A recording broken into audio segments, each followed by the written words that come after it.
मैं कृष्णा हूँ और आज हम लीड कोड का एक क्वेश्चन करेंगे। क्वेश्चन नंबर है 283 जिसका नाम है मूव जीरोस। तो क्वेश्चन क्या कहता है कि given an integer array nums and move all the zeros to the end of its while maintaining the relative order of the non zero element and note that you must do this in place without making a copy of that array. Okay, तो question simple है कि आपको एक array दिया गया है और उसमें जितने भी जीरोस है उसको एंड में ऑफ द एरे हमें प्लेस करना है और हमें ये भी ध्यान में रखना है कि जो हमारे नॉन जीरो एलिमेंट है उनका ऑर्डर खराब नहीं होना चाहिए। जैसे पहला एग्जांपल दिया है 0 1 0 3 12, तो ऑर्डर देखो खराब नहीं हुआ है नॉन जीरो एलिमेंट का। 1 आ रहा था 3 से पहले, तो हमारे आउटपुट में भी 1 पहले आ रहा है, फिर 3 आ रहा है, फिर 12 आ रहा है, फिर लास्ट में हमने 0 प्लेस कर दिया है। और दूसरा एग्जांपल दे रखा है कि अगर सिर्फ 0 है तो हम वही एक मतलब यही हमारा एंड में होगा। और इसका कांस्टेंट देख लेते हैं, ये भी बहुत इंपॉर्टेंट होते हैं। हम किसी भी क्वेश्चन को सॉल्व करने जाते हैं सबसे पहले हमें कांस्टेंट पे भी ध्यान देना होता है। तो हमें एरे की लेंथ कितनी दे रखी है, अप टू 10⁴। तो हमारा बिग ऑफ एन का सॉल्यूशन चल जाएगा या एन लॉग एन, ये दो अप्रोचेस आराम से चल सकती है इसमें। तो चलो, और वैल्यू एरे की इंट मिन से इंट मैक्स तक हो सकती है। तो इस क्वेश्चन को चलो देखते हैं कैसे सॉल्व करते हैं, क्या अप्रोच बनती है। चलो स्टार्ट करते हैं। तो हाँ, हम चलो ये एरे हो गया जिसमें हमने 1 0 1 1 0 0 3 12 एलिमेंट्स ले लिया है एरे के अंदर। और हम वही बस मैंने ये लिख दिया कि हमें एक एरे दिया गया और हमें सारे जीरोस को एंड ऑफ द एरे लेके जाना है। तो ब्रूट फोर्स अप्रोच क्या आ रही है मेरे माइंड में सबसे पहले, कि मैं क्या करता हूँ जितने भी नॉन जीरो एलिमेंट है अ, उनको एक एरे में स्टोर कर लेता हूँ और उसका मैं मतलब देख लेता हूँ कि कितने नॉन जीरो एलिमेंट है। वो काउंट मतलब साइज निकाल लूँगा काउंट करके, तो मेरे पास नॉन जीरो एलिमेंट का काउंट आ जाएगा। तो फिर मैं अपने फाइनल एरे में उतनी लूप चला के उतने नॉन जीरो एलिमेंट को प्लेस कर दूंगा और रिमेनिंग प्लेसेस पे जीरो को स्टोर कर दूंगा। तो ये सिंपल सी अप्रोच है। मैं क्या करने वाला हूँ, कैसे मैं बताता हूँ आपको। देखो, मैं एक एरे बनाऊंगा, इस पर वो कंफर्म करना पड़ेगा। स्टॉक टैम्प बनाया मैंने,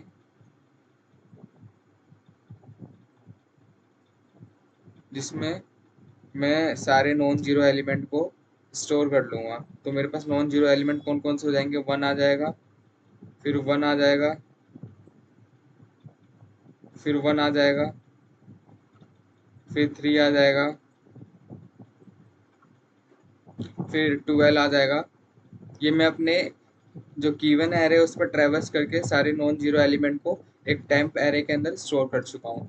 फिर उसके बाद मैं क्या करूँगा, इसका साइज निकाल लूँगा जिससे मेरे पास काउंट आ जाएगा कि मेरे पास कितने नॉन जीरो एलिमेंट है। तो मैं काउंट निकाल लूँगा कि नॉन नॉन जीरो एलिमेंट कितने हैं मेरे पास। तो उसका काउंट आ जाएगा मेरे पास 5। 5 नॉन जीरो एलिमेंट है। उसके बाद मैं क्या करूँगा, अपने फाइनल एरे पर ट्रेवर्स करूँगा, पहले 5 प्लेसेस पे नॉन जीरो एलिमेंट डाल दूंगा और रिमेनिंग प्लेसेस पे अपना जीरो एलिमेंट डाल दूंगा। तो चलो मैं कोड करके दिखाता हूँ आपको ब्रूट फोर्स अप्रोच, इसकी टाइम कॉम्प्लेक्सिटी समझाता हूँ। मैंने क्या बोला, सबसे पहले मैं एक टेम्प एरे बनाऊंगा, वेक्टर इंट टेम्प। फिर उसके बाद इसमें नॉन जीरो एलिमेंट स्टोर करना चाहता हूँ मैं अपने। तो मैं ट्रेवर्स करूँगा अपने गिवन एरे पे nums dot size I plus plus and if मेरा करंट एलिमेंट जो है वो गिवन एरे में वो एक नॉन जीरो एलिमेंट है, तो मैं अपने टेम्प एरे में उसको स्टोर कर लूँगा, temp dot push back nums of I current element. तो इससे इस लूप से मेरे पास सारे नॉन जीरो एलिमेंट टेम्प के अंदर स्टोर हो जाएंगे। तो जैसे टेम्प के अंदर, अभी टेम्प के अंदर क्या क्या होगा, टेम्प के अंदर इस फर्स्ट वाले एग्जांपल के हिसाब से मेरे पास 1 3 एंड 12 स्टोर होगा इसके अंदर। तो अब मैं क्या करूँगा, मेरे को काउंट चाहिए कितने नॉन जीरो एलिमेंट है, तो निकाल लूँगा मैं काउंट। काउंट कैसे निकालेंगे, एरे के साइज से, टेम्प डॉट साइज। मेरे पास काउंट आ गया कि टोटल 3 एलिमेंट है, यहाँ पे मेरे पास काउंट के अंदर 3 है। तो फिर मैं इसको प्लेस कर दूंगा अपने गिवन एरे में। Int i is equal to nums dot size तक ना जाके मेरे को काउंट तक जाना है, क्योंकि मेरे को इतने ही नॉन जीरो एलिमेंट प्लेस करने हैं पहले। तो इसका फिर मैं क्या करूँगा, अपने नम्स ऑफ आई पे टेम्प ऑफ आई को प्लेस कर दूंगा। तो मेरे सारे नॉन जीरो एलिमेंट अपनी सही जगह पे आ गए होंगे। फिर मेरे को क्या करना है, रिमेनिंग प्लेसेस पे मेरे को जीरो को प्लेस करना है। जीरो रिमेनिंग प्लेसेस पे मेरे को जीरो को प्लेस करना है अब।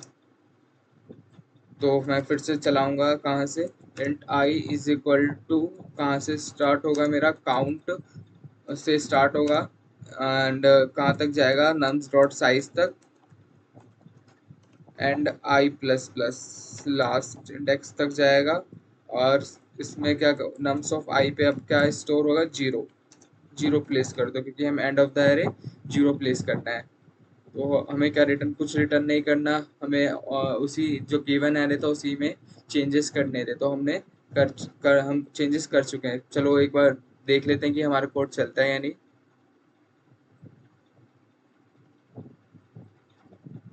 हाँ, तो हम हमारे टेस्ट केसेस पास हो चुके हैं। तो टाइम कॉम्प्लेक्सिटी देख लेते हैं क्या हो रही है कोड की। तो देखो, सबसे पहले हमने ये फोर लूप चलाया। ये फोर लूप कितना चला होगा, जितने हमारे एलिमेंट से लेट से एन टाइम चला होगा। फिर यहाँ पे नॉन जीरो एलिमेंट है, मान लेते हैं कि सारे ही नॉन जीरो एलिमेंट्स थे, तो ये भी एन टाइम्स चला होगा। और मान लेते हैं एक भी नॉन जीरो एलिमेंट नहीं था, तो ये भी एन टाइम्स चला होगा। तो overall time complexity will be, इन तीनों को ऐड कर देंगे तो ऑफ 3n हो जाएगी हमारी टाइम कॉम्प्लेक्सिटी इस कोड की। Time complexity will be O of big of 3n। तो हम 3 को इग्नोर कर देते हैं, कांस्टेंट है, तो टाइम कॉम्प्लेक्सिटी हो जाएगी। तो हम सबमिट करके देखते हैं ये वाला केस।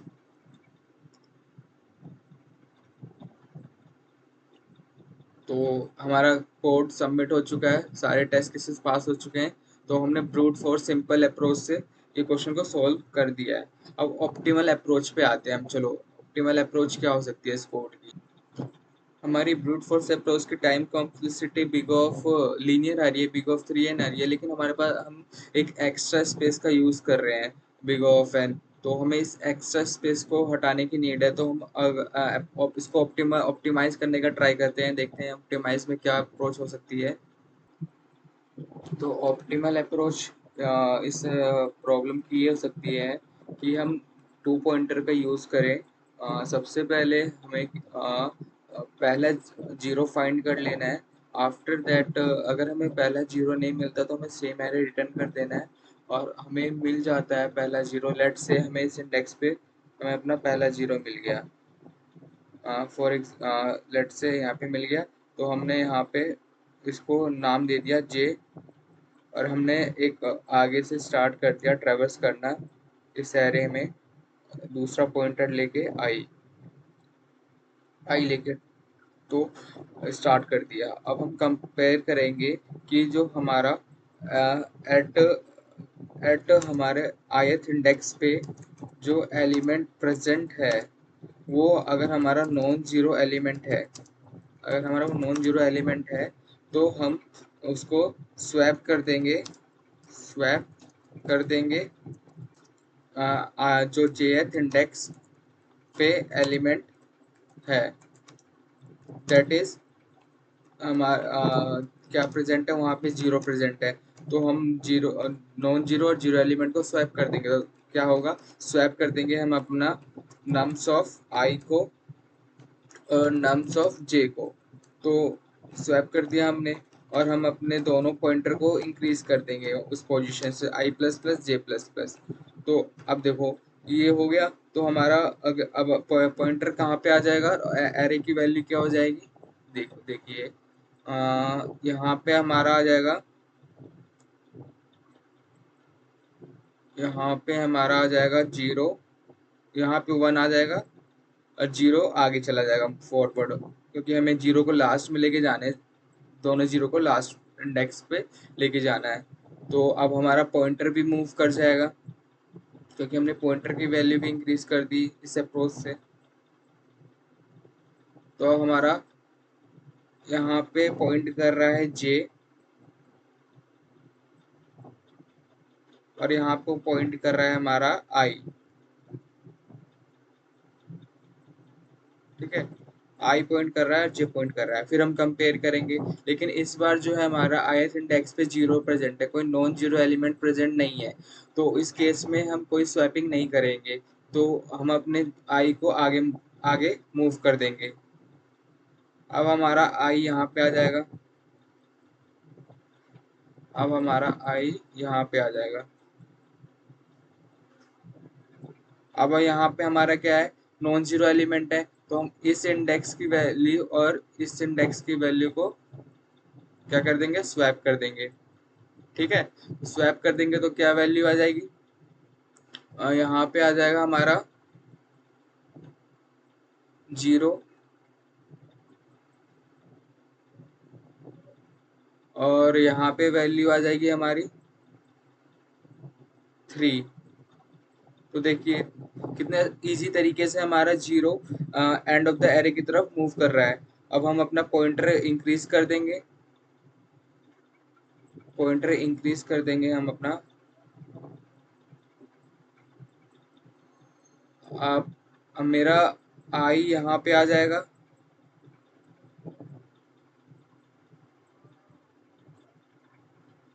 और मेरा जे यहाँ पे आ जाएगा। जे यहाँ था मेरा, नहीं यहाँ, जे यहाँ पे था तो यहाँ पे आ जाएगा अब जे।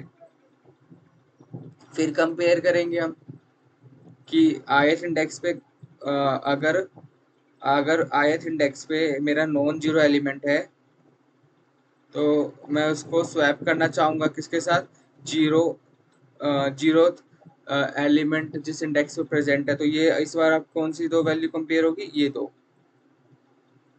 दो कंपेयर होगी। अब देखो यहाँ पे ith इंडेक्स पे 12 है और jth इंडेक्स पे 0 है, तो हम इन दोनों को स्वैप कर देंगे। अब तो स्वैप करने के बाद हमारा फाइनल एरे क्या होगा, यहाँ पे आ जाएगी मेरी वैल्यू 0,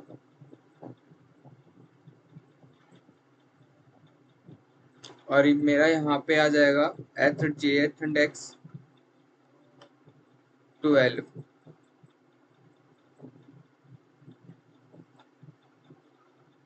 और हम अपने पॉइंटर्स को आगे मूव कर देंगे। अब देखो जैसे ही मैं मूव करूंगा आई को आगे, तो ये मेरा कहाँ पे पॉइंट कर रहा है, अब out of bound of the array, array के साइज के बाहर। तो ये आउट ऑफ बाउंड हो गया, तो अब मेरे को अपना ऑपरेशन ये वाला स्टेप रोकना पड़ेगा, और हमारा जो फाइनल रिजल्ट है एरे का हमें वो मिल चुका है। देखो 1 सही प्लेस पे आ गया, 3 सही प्लेस पे आ गया, 12 सही प्लेस पे आ गया, और जितने भी जीरो थे हमारे एरे में प्रेजेंट वो लास्ट में आ चुके हैं। देखो यहाँ पे तो ये हमारा ऑप्टिमल अप्रोच है। चलो हम इसको कोड करके देखते हैं, और टाइम कॉम्प्लेक्सिटी देखते हैं फिर क्या होती है, ये एक्सेप्ट होता है या नहीं होता। तो सबसे पहले मैंने क्या बोला था, सबसे पहले हमें वो इंडेक्स फाइंड करना है जहाँ पे 0 प्रेजेंट है। तो उसके लिए हम एक वेरिएबल बनाते हैं 0, ट्रैवर्स करते हैं हमारे गिवन एरे पे, int i is equal to 0, i less than num dot size i plus plus, हमने ट्रैवर्स कर लिया, ट्रैवर्स कर रहे हैं। अगर हमारा करंट एलिमेंट अगर हमारा क्या है, 0 है, तो हमें पहला 0 मिल चुका है, तो हम उस पर स्टोर कर लेंगे उस इंडेक्स की वैल्यू, और हम लूप से बाहर आ जाएंगे। हमें पहला 0 मिल चुका है, ठीक है। उसके बाद हमें मिल चुका है, हम ये चेक करेंगे अगर हमने पूरा ये ट्रैवर्स कर लिया और हमारा जे में कोई मतलब वैल्यू स्टोर नहीं हुई है, तो मतलब यहाँ पे हम इसको चलो -1 से इनिशियलाइज कर देते हैं 4। अगर हम चेक करेंगे यहाँ पे अगर हमारा जे इनिशियलाइज नहीं हुआ किसी और इंडेक्स से जो वैलिड है, तो हम वहाँ पे रिटर्न कर देंगे हमारा जो गिवन एरे है कि इसमें कोई चेंजेस नहीं हो सकते हैं। ठीक है, इसमें कोई जीरो ही नहीं है, तो हम किसको लेके जाएंगे एंड ऑफ द एरे। तो ये हो गया। चलो अब इतना हो गया। अब इसके बाद हमने क्या स्टेप किया था, हाँ हमने ट्रैवर्स किया था अपने गिवन एरे पे। इंट कहाँ से किया था, जहाँ पे हमें जीरो मिला था उसके अगले इंडेक्स से। दो टू पॉइंटर अप्रोच यहाँ से स्टार्ट हुई थी और कहाँ तक गए थे, लास्ट तक गए थे। यही किया था हमने, दो पॉइंटर ले लिए थे आई और जे, ठीक है। और फिर हमने क्या, हाँ चेक, पहली कंडीशन ये देखी थी कि अगर मेरा नम्स ऑफ ith इंडेक्स पे अगर मेरा कोई नॉन जीरो एलिमेंट है तो हम क्या करते थे, उसको स्वैप कर देते थे। स्वैप कर देते थे किसके साथ, जो जीरो इंडेक्स पे प्रेजेंट हमारा जीरो एलिमेंट, जीरो है मतलब जीरो एलिमेंट है, उन दोनों को स्वैप कर दिया हमने। और क्या करते थे, जे जो हमारा पॉइंट कर रहा है जीरो एलिमेंट को ऑन द गिवन एरे, उसको हम इंक्रीज कर देते थे +1 कि अगले जीरो, अगले इंडेक्स पे पॉइंट करो। और हर बार हमारा आई तो इंक्रीज हो ही रहा था दोनों केस में, चाहे वो नॉन जीरो हो या जीरो हो। तो ये इतना हमने कर दिया, ठीक है। हाँ अब चलो वो ट्राई करते हैं कि ये रन हो रहा है या नहीं हो रहा। उसके अलावा तो हमने कुछ किया नहीं था। हाँ इतना ही कोड है, देखिए रन होता है। यहाँ पे कंपाइलेशन एरर आ रहा, सॉरी, कंपाइलेशन एरर इसलिए आ रहा है क्योंकि हमें कुछ रिटर्न नहीं करना। तो हमें रिटर्न नहीं करना तो हम ये रिटर्न नम्स तो कर नहीं सकते। तो बस बैक रिटर्न कुछ नहीं करना हमें, तो बस ऐसी रिटर्न स्टेटमेंट लिख दीजिए। अब देखते हैं। हाँ देखो चल गया कोड, दोनों टेस्ट केसेस पास हो गए। देखो आउटपुट हमारा यही आ रहा था जहाँ पे मैंने समझाया था, देखो सेम आ रहा है। तो चलो इसकी टाइम कॉम्प्लेक्सिटी समझ लेते हैं। सबसे पहले हमने जीरो एलिमेंट फाइंड किया, तो ज़्यादा ऑपरेशंस नहीं लगे होंगे। तब भी मान लेते हैं कि जीरो एलिमेंट लास्ट इंडेक्स में प्रेजेंट है, तो हमने एन टाइम्स ट्रेवर्स कर लिया होगा, एन टाइम्स ट्रेवर्स कर लिया होगा कि, ठीक है। उसके बाद हमने यहाँ पे भी लूप में ट्रेवर्स किया है। मान लेते हैं कि जीरो एलिमेंट फर्स्ट इंडेक्स पे था, तो हमने n-1 टाइम्स मतलब लगभग n टाइम्स ट्रेवर्स किया होगा। तो टाइम कॉम्प्लेक्सिटी ओवरऑल हो जाएगी इस अप्रोच की big of O of n, ठीक है। और स्पेस कॉम्प्लेक्सिटी हो जाएगी इस अप्रोच की बिग ऑफ 1, क्योंकि हमने कोई एडिशनल स्पेस नहीं लिया। जैसे पिछली अप्रोच में हमने टेम्प एरे लिया था, इस अप्रोच में हमने कोई एडिशनल एरे नहीं लिया। और क्वेश्चन हमने सॉल्व कर दिया है। चलो अब इसको सबमिट कर देते हैं।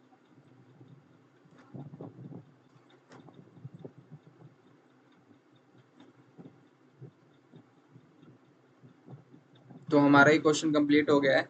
तो बताइए कमेंट करके कि कैसा लगा आपको, कैसी भी मतलब अप्रोच कैसी है, ऐसे समझ आया या नहीं समझ आया, बता।